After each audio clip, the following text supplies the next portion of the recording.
Everyone, today I am going to teach you poem fourth, The Last Bargain, summary इन हिंदी।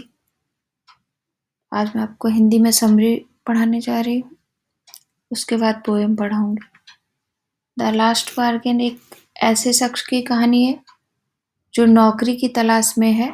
वह ऐसी नौकरी चाहता है जिसमें वह अपनी आज़ादी खोए बिना काम कर सके। वक्ता शक्तिशाली, अमीर और सुंदर से प्रस्ताव प्राप्त करता है, लेकिन उन सभी को ठुकरा देता है। वह अंत में एक बच्चे की पेशकश को स्वीकार करता है और अंतिम सौदा है।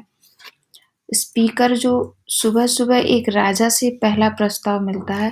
राजा के पास धन से अधिक शक्ति होती है। इस प्रकार राजा उसे अपनी सेवाओं के बदले में शक्ति प्रदान करता है, लेकिन वक्ता सोचता है कि उसकी शक्ति उसके लिए उसके लायक नहीं है। यह जल्द ही फीका पड़ सकता है, इसीलिए वह राजा के प्रस्ताव को स्वीकार करने से इनकार कर देता है।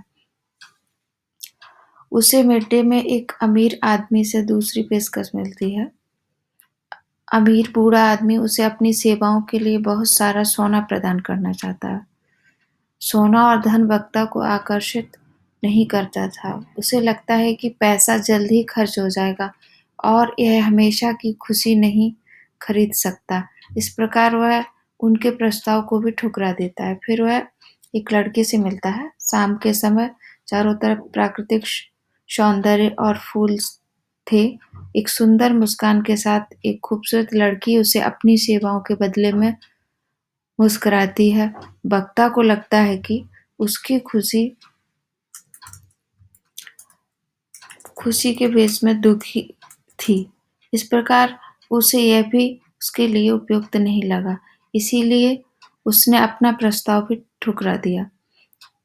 अंततः चलते समय वह समुद्र के किनारे पहुंचता है।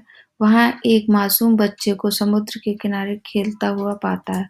वह वहां उसके साथ खेलता है। बच्चा कहता है कि वह स्पीकर के श्रम के बदले में कुछ भी नहीं चुका सकता। स्पीकर ने उसके प्रस्ताव को स्वीकार कर लिया। उसे लगता है कि बच्चे के साथ खेलते समय वह अपनी स्वतंत्रता नहीं खोएगा।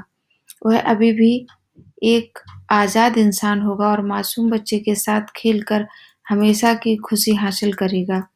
यह अंतिम सौदेबाजी थी जिसने स्पीकर को इसे स्वीकार कर लिया, क्योंकि वह अपनी स्वतंत्रता से समझौता करने के लिए तैयार नहीं था। वास्तविक और चिरस्थायी आनंद के लिए हमें शक्ति, धन, सुंदरता की आवश्यकता नहीं है। स्वतंत्रता और मासूमियत एक व्यक्ति के जीवन को खुश और संरक्षित कर सकते हैं। Thank you.